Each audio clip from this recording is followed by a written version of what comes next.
საქართველოში ევროკავშირის ელჩი პაվել ჰერჩინსკი მიმდინარე აქციების დროს დაკავებულთა ოჯახის წევრებს შეხვდა. შეხვედრის დასრულების შემდეგ დაკავებულთა ოჯახის წევრებმა განაცხადეს, რომ მათ ელჩს მიაწოდეს ინფორმაცია მის შესახებ, თუ რა ვითარებაში დაკავეს მათი ოჯახის წევრები. როგორც ისინი ამბობენ, ადგილი ჰქონდა სამართალდამცველთა მხრიდან ძალადობას.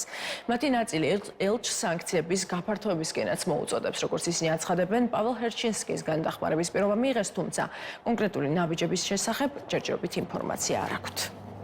ჩვენ მოგვეცა საშუალება კონკრეტულად ჩვენი кейსების შესახებ მოგვეხსენებინა მათთვის პატიმრების ოჯახის წევრების პატიმრობის პროცესი როგორ მიმდინარეობს, დაპატიმრებები როგორ განხორციელდა, დღეს რა სიტუაცია, რა მდგომარეობა პატიმრების ირგვლივ. მათი მხრიდან იყო საუბარი, რომ ყველაფერს გააკეთებენ იმისათვის, რომ ქვეყანაში მიღწეული იქნას ახალი არჩევნები და განთავისუფლებული იქნას პოლიტპატიმრები.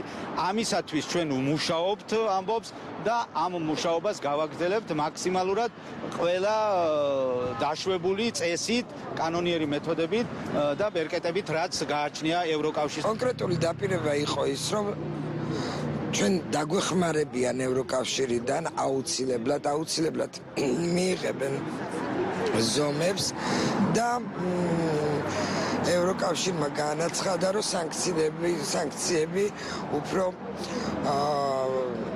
გამრავლდება და უფრო ძლიერი და სხვანაირი სახის სანქციები გაიცემა.